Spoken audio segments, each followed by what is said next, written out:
Sorry, I am running late. I'm late for a very important date. Why am I so late? Well, Wednesday is the day my husband goes and teaches English at the school he works at. And that's usually my day where my afternoon where I can do crazy arts and not worry about anything else. And I'm going to do some crazy art. So I'm going to start. I'm going to show you guys a few things. Okay, I'm apparently now allergic to acrylic paint. So I won't be painting in acrylic anymore, but this is the last one I did. I did a project, just squeeze the paint right onto the canvas, use the same size brush, you blend as you're painting. Now this is one, I didn't do this, but I gotta show you guys. This is, hey Tracy, this is painting. Now this is one, I didn't do this, but I gotta show you guys. This is, hey Tracy, this is the way to get cheap canvases. I did not paint this. Somebody else painted this. But what's interesting about it to me is I was able to buy somebody else's wine and design project for less than I could buy a new canvas here. So that's what I'm all about, finding ways to live here as normal as possible. So I'm ready to talk about the most abnormal thing of all times, a Duggar. All right. Let me give my spiel. I'm Suzanne Titkemeyer. If you don't know me, hey, Just Rena. If you don't know me, then what I did was I wrote for Pathos for almost 10 years, a column called No Longer Quivering. I could paint the guitar kit, which was a column that dealt with the ins and outs of evangelical quiverful. It was an interesting thing to do, and not all the things are back up from there, but most of them are. Most of my writing is still all there. So I wanted to talk a little bit today about Jinger Duggar Vuolo. Is that how you pronounce her last name? One of Jim Bob and Michelle Duggar's daughters. I think she is the fourth oldest one. And Duggar, yes, closely Duggar. And I don't really like talking about Duggars necessarily, but sometimes you almost have to. Okay, this gal is married to a guy named Jeremy Vuolo, who is I guess an itinerant pastor, and he was a semi-pro soccer player. He played soccer in college. You can't hear me. I don't know what's going on. I would say go out and come back in, because I think, yeah, so many of them, I can surely lose track of the order. I'm sure they do too. There's so many Duggars. Well, here's the thing about the Duggars and just all this nonsense. They follow the IBLP. Well, let me just throw in here, these are my opinions, my considered opinions after years of following and writing about these people and writing about this kind of theology. The Duggars follow the IBLP. Ginger was the sixth child. She was the fourth daughter. You're right. So she was one of the ones that Josh did his thing to, unfortunately, too. At least she wasn't trotted out to make all kinds of announcements like, I'm sorry, my husband's getting ready to go in. She wasn't trotted out like Jessa or Jill was when it came out what Josh had done to them. They were trotted out in the most shameful display I've ever seen by parents to offer up their mea culpas and to say they didn't hold any bad feelings against Josh or what he'd done to him, done to him. Shoot, I'm all stumbly again. Haven't even taken that much medication. So Ginger got married to this guy, this former. I think they didn't parade Ginger around because she wasn't married yet at the time. Heather, that's exactly right. And I think the reason they didn't parade around Ginger or Joanna is the fact that they were afraid it would hurt their marriage chances. I think that was an unreasonable fear considering we have, I mean, just a whole ton of these Duggars that are that everybody wanted to date. I thought it was interesting to find that Jill's husband, Derek, originally wanted to date Jessa, not Jill, and was pushed in Jill's direction by Jim Bob. So one of my fears for the Duggar kids, not so much the boys, but for the girls, is that the parents were parading them around as marriage material. They had a television show. They had all kinds of public, how do I say this? Public, they were in the public eye. And therefore, if on their social level, they had a lot of currency, a lot of social currency. And in the Quiverful movement, it's a small little movement. It's insular. And everybody knows everybody else. You know before things happen, before they bust out in public. The whole thing with Josh, I'd heard about it before. I mean, it wasn't a surprise to me. It was just a surprise that it took that long to get out. And it was a surprise what all the Duggar parents had done to cover it up. So you get all these guys, they're worried about fame or whatever and think that they're going to marry a Duggar girl. And it's like, cha-ching. I think that those girls have been exposed to that. I'm not saying that every man that has married a Duggar girl did that, because clearly some of them didn't. All you have to do is look at Derek and see that his main concern was not the cha-ching, I don't think, because not the money, because he now works as a lawyer. And he started on his legal path because of Jim Bob Duggar and TLC not paying them to work to do the show, which was kind of silly. You know, Jim Bob's using all these guys. They should have at least. Okay, see you later. Have a good time. I hope that Jim Bob vetted those girls, those guys, but I don't think he probably did. I haven't seen this behavior so much in the Jim Bob Duggar, the women coming after the sons. I haven't seen quite as much attention and money grubbing as you've seen with some of the guys. I think the king of them is got to be Jeremy Vuolo.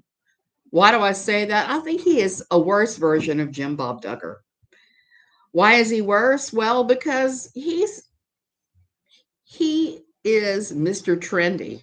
Okay, these are just my opinions on this. I think he's worse because I think that he was initially attracted to Ginger because of her fame, because the family, the fame. He thought he would get money, he would get fame. And let's face it, everything I've seen about what he made as a pastor was minimal. Most youth pastors or pastors that aren't established and don't have a big following, they don't make diddly squat. Now, our old pastor at our church, he made quite a bit, but he was kind of like a mob boss in how he ran things too. So it just really depends on the pastor. But guess where he was going to school for his PhD?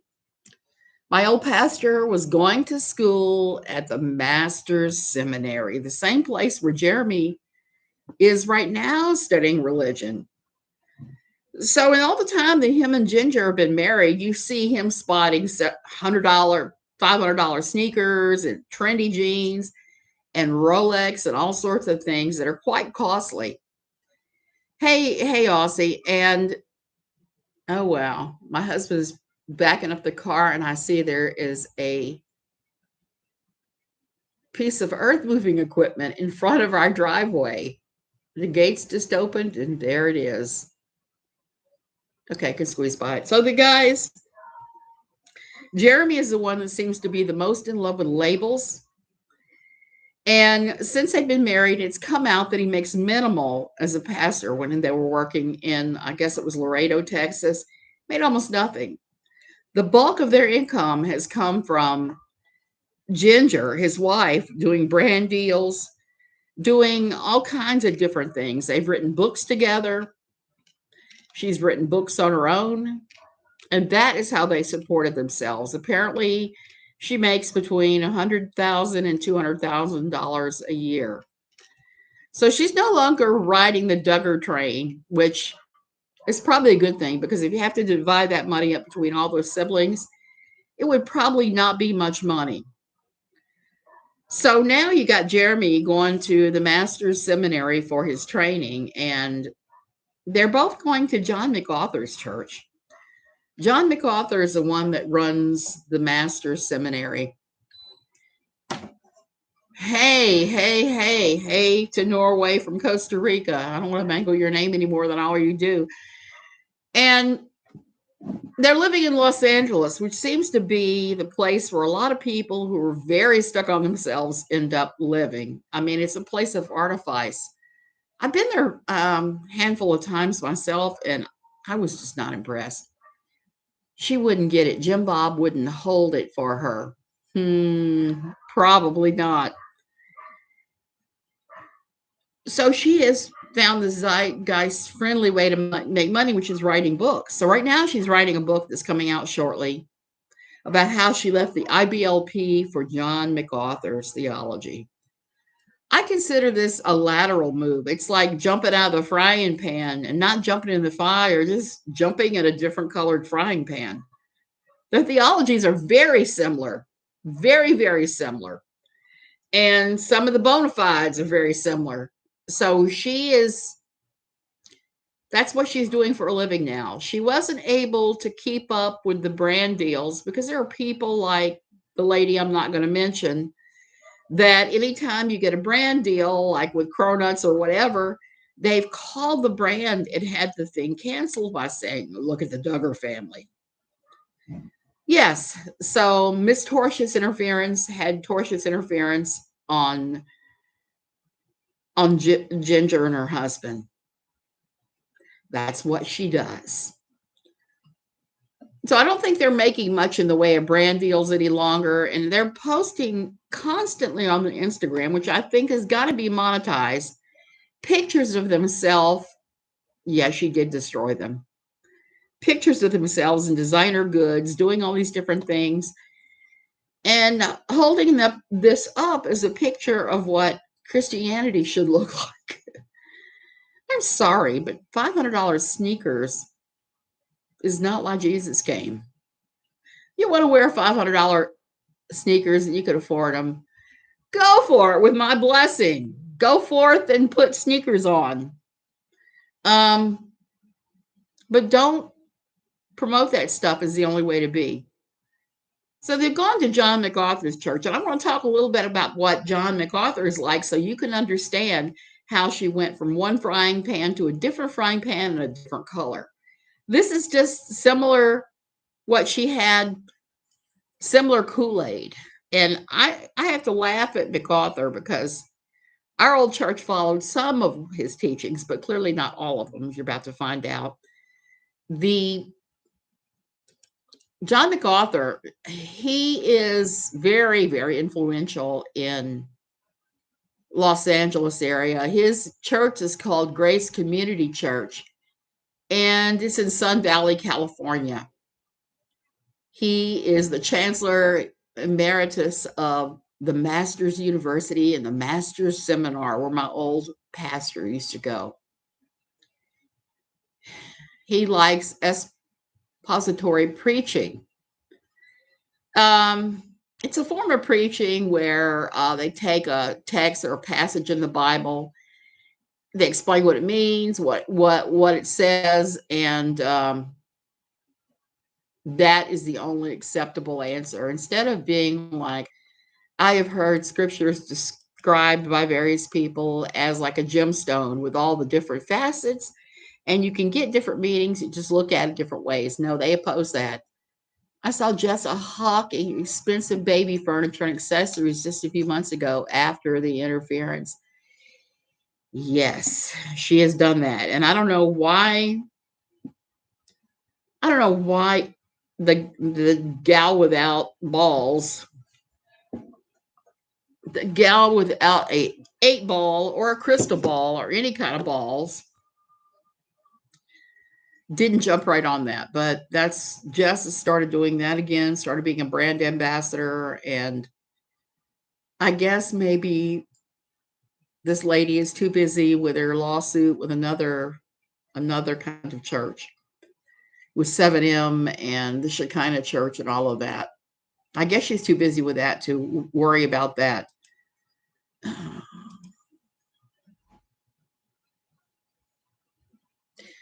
It's kind of interesting. MacArthur, he has written over 500 and 150 books, and he's edited those as well, editing and writing, including the MacArthur Study Bible. Sold over 1 million copies, not just to his church, I'm sure. So he started at Bob Jones University and has radio and television programs called Grace to You. I used to listen to Grace to You a long time ago, but no longer. So the university, as Masters University, the Masters Seminary, used to be known as the Los Angeles Bible College.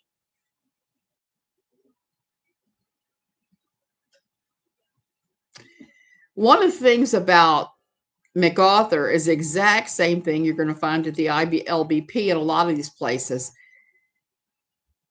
They believe that every word of the Bible is the word of God. Word of God, word of God, word of God.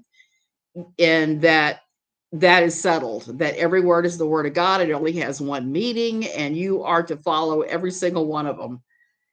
And I don't, for the life of me, I never could figure out, even when I was involved in it, how some of these guys square that in their minds. Because if you look at some of the stuff like Leviticus, where they're talking about not eating shellfish and not mixed, the woman whose name we shall not name, yes. When they start talking about not wearing mixed fabrics. Heck, I'm wearing mixed fabrics right now. I guess I'm going to hell. Synthetic, cotton, mixed. So when the Bible nitpickers come down to it, they say, every word is the truth from the God, lips of God. It's like, well, what do you think about X, Y, and Z? And you can back them in a corner pretty easily, I found, when you start talking about that. Yeah, I think Jess is an excellent mother, too, from what I've seen, Tracy. I've seen no hint that she's a bad mother at all, except for the fact that she, at one point, was following the IBLP. I don't even know what her and her husband, which one they're following now, but it's not MacArthur. MacArthur is also a I can't even say the word, cessationist. And what I mean by that is he is highly critical of what's known as the gifts of the Spirit and things that the charismatic church just loves on. He doesn't believe talking in tongues is for these days. He doesn't believe in signs, wonders, and miracles. He didn't believe in any of that. He didn't believe in any of the crap that comes out of Toronto. He doesn't believe anything from the Brownsville revival, which has since ended and the church has crashed. He doesn't believe in any of that. No signs, no wonders, no miracles. All of that was for a day, not now. So that makes him different than Bethel. He doesn't believe in praying for healing and having people raised from the dead. Bethel does. And it was pretty interesting to me because he started his career pretty early on with the, what was the name of that church? Let's see. He started his preaching career. Calvary, that was it. Calvary Church is another one that's kind of Bible only, and they have very strict things on everything. One time I was at a Calvary church in Florida, and I was dancing along with the worship music, and I had a usher come up to me and tell me to stop that demonic dancing and hip moving. That I was, no, it's showing out, it's being a Jezebel. I was like, what? Because my old church encouraged all that, all those fruits of the Spirit, supposedly. And that was the first time I ever ran up across Calvary. I know some people here who went to Calvary, the one that MacArthur started at in Los Angeles. And I'm not impressed. That's all I'm going to say. That those some of the things that they believe in are just not very nice.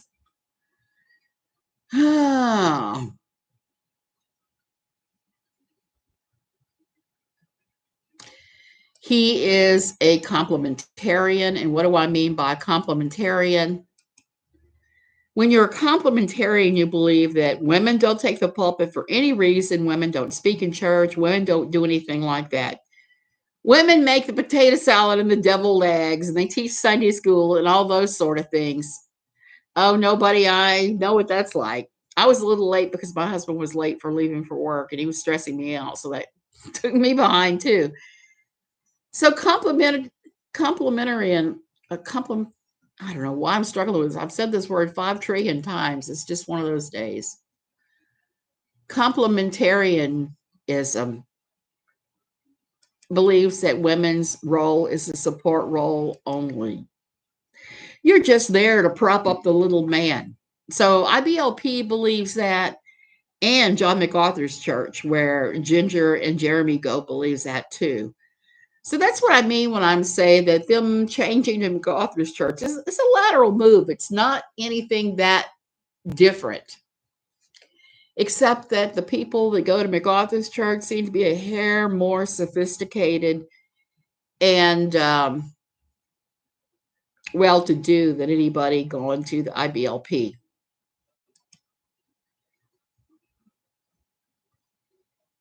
The person who we're not talking about said this yesterday, and I have to actually agree with her. This is one of the few points I agree with her on. Here's her words. Jeremy is an opportunist that has been after Ginger's fame and name since day one. She made a big stink over the fact that Jeremy is 6 years older than Ginger, while she's married to someone 8 years older than her. I got her beat. I'm married to somebody 10 years older than myself. It happens. People all the time marry people who are older than them. Men marry women that are older than them. Women do too. It's just part of it. Pushing the 50s narrative for women. That's exactly what they're doing.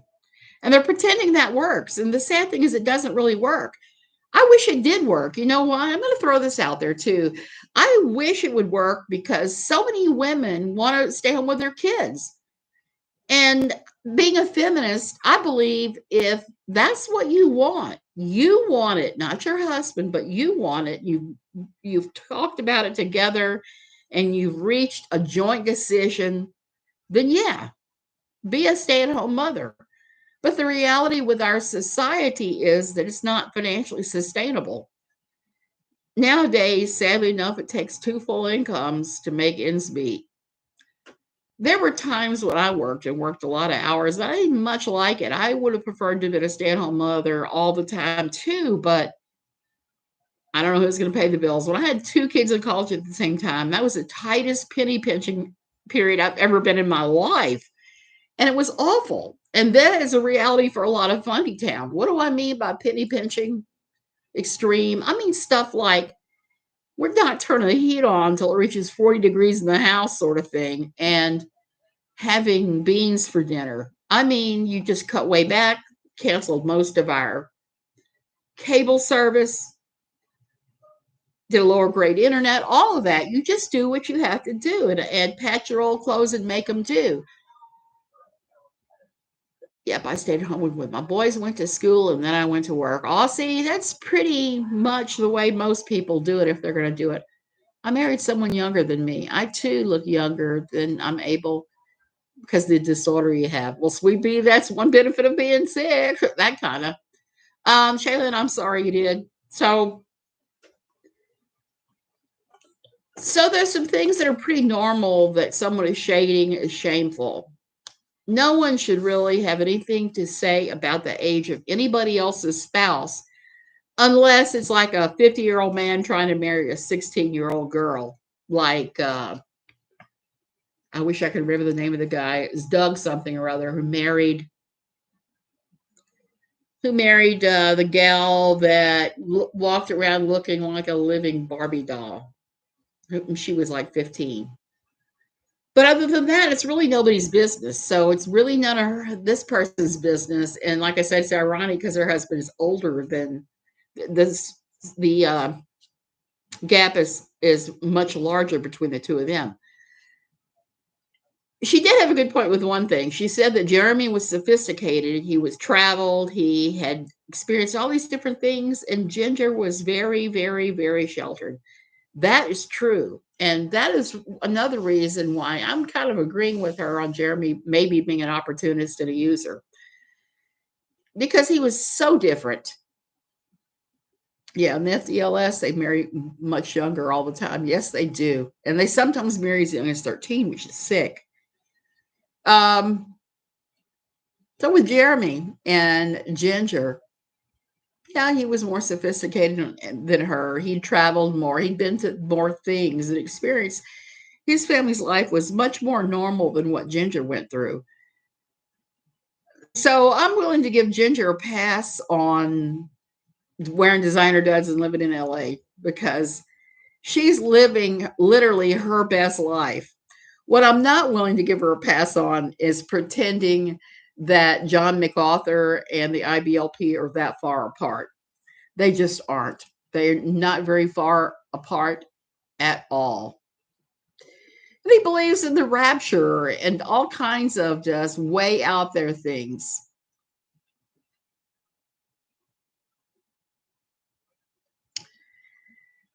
He publishes position papers that the law of Moses does not apply for the church and their futuristic premillennialism.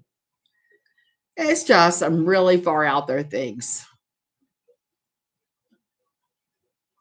He believes in young earth creationalism, which is the exact same that the IBLP believes in. They all believe that the earth is only 6,000 years old, even though there's scientific evidence that it is not. It's older than that. He's had a whole pile of controversies, some of the same ones as most of these pastors, being critical of same sex marriage, being against the ordination of women. He thinks the Roman Catholic Church is the devil. And he genuinely hates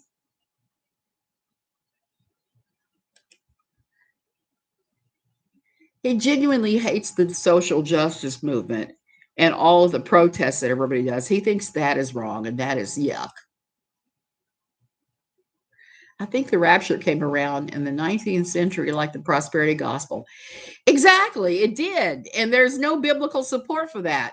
I don't know who she thinks she is to comment on anyone else's marriage, who earns what income, what they do for a living, how they choose to raise their kids. Shaylin, exactly. She's got no moral high ground to stand on to be lecturing anybody. And one of the things that MacArthur does is he loves to throw shade at other Christian leaders. They all do it to a certain extent. Okay, almost all of them. But it's where their targets are always interesting. He went after Beth Moore. That was kind of almost comical. I watched that when it happened, and he's upset that Beth Moore has been ordained. I don't see any problem with Beth Moore being ordained. But it doesn't fit with his complementaryism. He went after Stephen Furtick, and I don't know if you know who Stephen Furtick is. He's a Baptist evangelical Christian pastor, written books, pastor, very famous now for his church, Elevation Church, and for Elevation Music. You may have heard Do It Again. It was a worship song of the year in 2018. We sang it at my church here. We used to sing. We'll have to do it again. Yeah. So I'm not a fan of Furtick. So I'm just going to throw that out there. I don't like Furtick that much myself. I think that his problem for me is he refuses to answer any questions about his salary, his tax-free housing allowance. He won't even say how much he makes from books and speaking fees or any kind of conferences. He won't even explain how his church handles money at all. So he clearly all I can say is if you have a church where the pastor is not being clear as a painted glass about where the money is and who's spending the money and where it's going to, run. That's a sign of a high demand religious organization. Yeah. I seen you move. You move the mountains, and I believe we'll see you do it again. That's the song. Um, yes, Tracy, I do believe that 7M will follow through legally all the way to the end. I don't think they will settle with her at all. I think right now, seeing how she's acting and Unirock is acting, I think they're trying to settle and 7M is refusing. I really think that's what's going on. If I had to haphazard a guess, that would be my guess. It's like, I think that's going on. One of the other crazy things about MacArthur that I don't like much is when COVID-19 hit. Los Angeles locked down several times, like a lot of places. They just locked all the way down. And MacArthur refused. He refused to lock down and go to online services. He was still having face-to-face services um, all the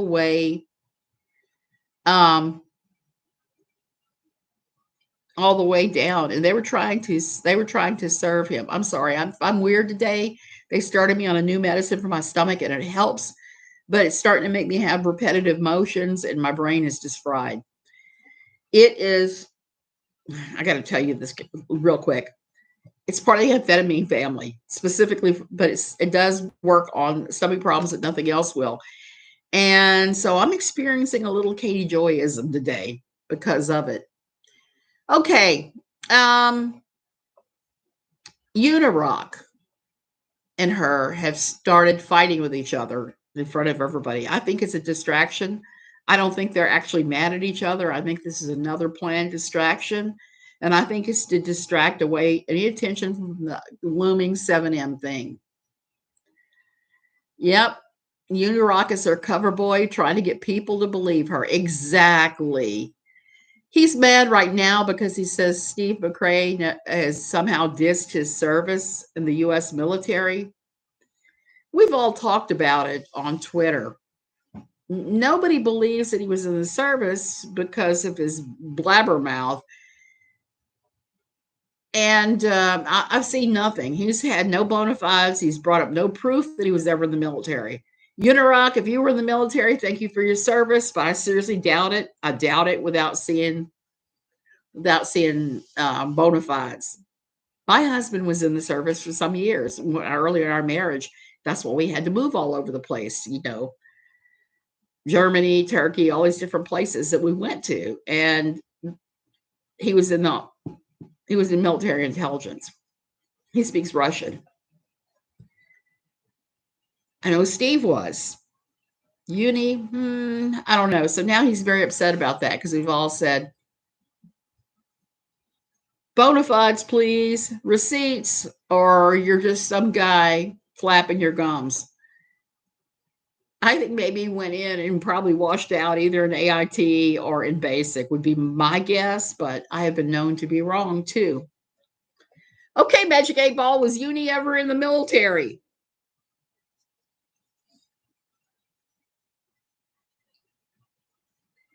As I see it, yes. So maybe he was. And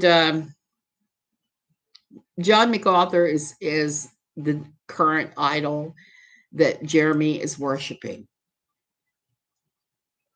And it was kind of funny because MacArthur turned around and sued the county of Los Angeles, the state of California, over this. He said they were violating their rights to religious freedom, and they settled out of court.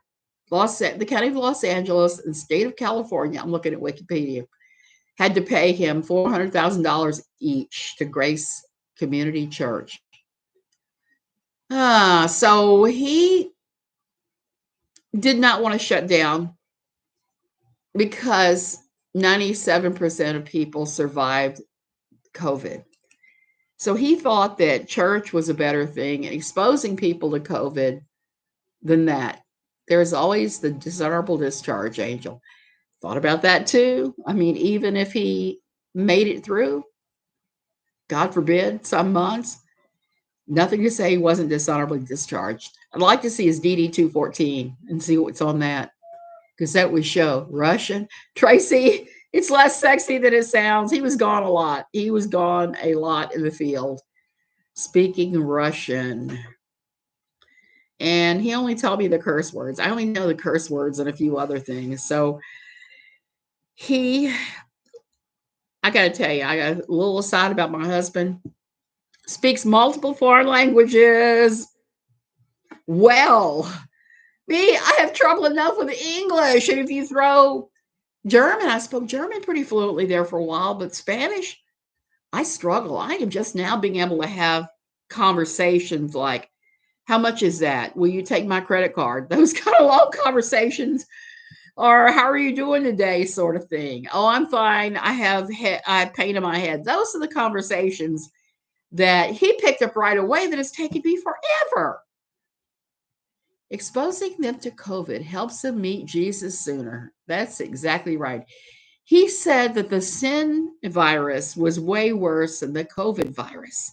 So that's how he justified staying open. Then he turned around and sued them all, and he got almost $500,000 from each. So I'm having trouble having any kind of sympathy, empathy for him. I wrote about him doing this back when I was at NLQ because it was just outrageous to me that people were not doing everything they could to help kill this thing. You know all the curse words in Spanish? I know the Spanish curse words. Yes, but he doesn't have the coveted Spanish language degree. No, he doesn't. None of us do. I swear, I think my degree in art history is useless in many ways, but at least I can use it as a hobby. A Spanish degree, if you're not continually using Spanish, is useless, except to tell employers that you can stick with something and complete it. And the job market has changed drastically in the US. I remember a job that I applied for and interviewed for at a local community college where you were just required to have some experience in that field to go to work for the university. The second time I applied, after having gone through a pile of interviews and then not getting the job came open a couple of years later. So I reapplied, and then they were saying, you must have a degree in this, you must have that. It's like I didn't qualify any longer. So pretty crazy. Art is important. Yeah, I did get to draw naked people, piles and piles of naked people. And I'm pretty much impervious to the naked body. Is this the same guy that the roll-off kid does? Not as far as I know. Roll-off is in a whole different category than John MacArthur. John MacArthur follows. I don't know if the roll-offs follow him or not. John MacArthur looks like a success. He wears his fancy suits. He's got his big church. I think he has more in common in some ways with, well, no, he doesn't. I was going to say he has something more in, what he has in common with Joel Osteen is they both look successful. They both are dressed for success. They both have their big churches, their mega churches. They both have influence. But Stephen Furtick is more like Joel Osteen in the fact that he is a prosperity gospel guy. MacArthur is not. He's just a hardcore. The Bible is the answer to everything. Every single word is true. There's no such thing as fruits of the Spirit. There's just rules. So that's what I meant when I said Ginger was going from one book of rules to another book of rules. I may read Ginger's book because I got to tell you, I am extremely curious how she justifies going from IBLP, super rule bound, to MacArthur. And I'm curious as to what MacArthur teaches about being a victim of SA. because the IBLP has an awful take on it.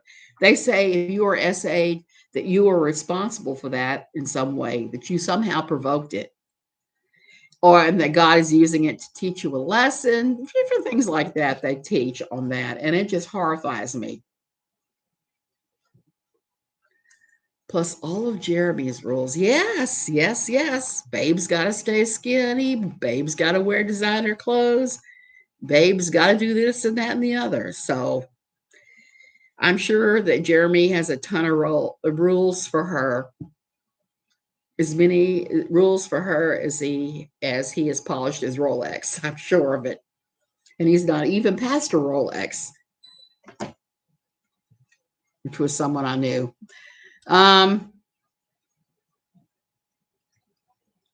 So that's it. You have Jinger going from one set of rules to another set of identical rules without even getting to have the fun. The fun that was part of the charismatic church that I was part of, that so many charismaniacs used to do. And she doesn't get to play with flags or roll on the floor or any of the fun stuff. Now I'm looking back at the fun stuff and thinking, well, that's probably not a God, but it was fun. It was fun, and it was the thing of the time. So it'll be interesting. I'm going to get the book and I'm going to do a review, I think, because I want to see what she has to say. Okay, you guys, I'm going to go ahead on and go. I'm going to take my stupid amphetamine-filled self off to somewhere and do lots of art today. I wonder if KJ is the first person asked to leave a cult. I don't know. Did you see, before Audrey Roloff, yeah. Did you see, okay, different roll-offs. I was thinking, when you said roll-off, I was thinking Roloff Holmes and the Roloffs of Texas, who had troubled teen homes and abused girls. That's what I was thinking of. I keep forgetting about reality TV because I don't usually watch it. I'll watch Love After Lockup, and I'm kind of done with it even because it was kind of silly this year.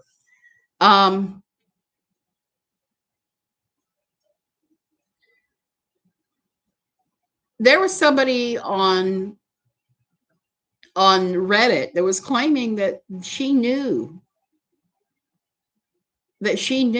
she would not be named, and talked about the church experience. It only lasted a year, according to this person. KJ and family only went for a year, and they left because they couldn't get money or help like they assumed they were going to be able to get in church. They went. Apparently, they were secret atheists still and couldn't get anything and were asked to leave. So I am not surprised at all.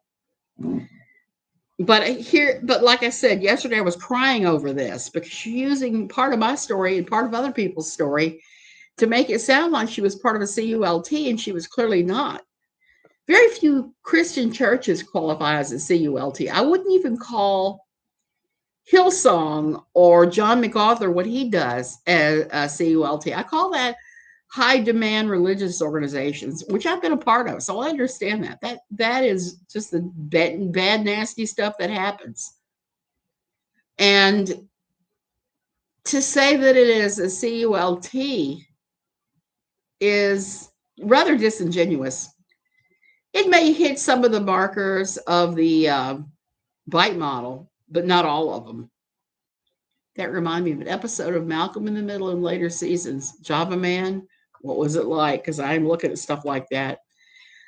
My funniest thing I saw recently was I saw King of the Hill. I saw the episode Church Hoppers, which I was dying laughing at because it is so true to experiences with non-denominational churches. It was just right true to everything. So I'm going to take a look at Malcolm in the Middle and take a look and see what the hell is going on, because I used to enjoy that show many years ago. Okay, I'm going to go ahead on and go. Thank you for watching. Have a great day. Do the things that make you happy. Love you guys.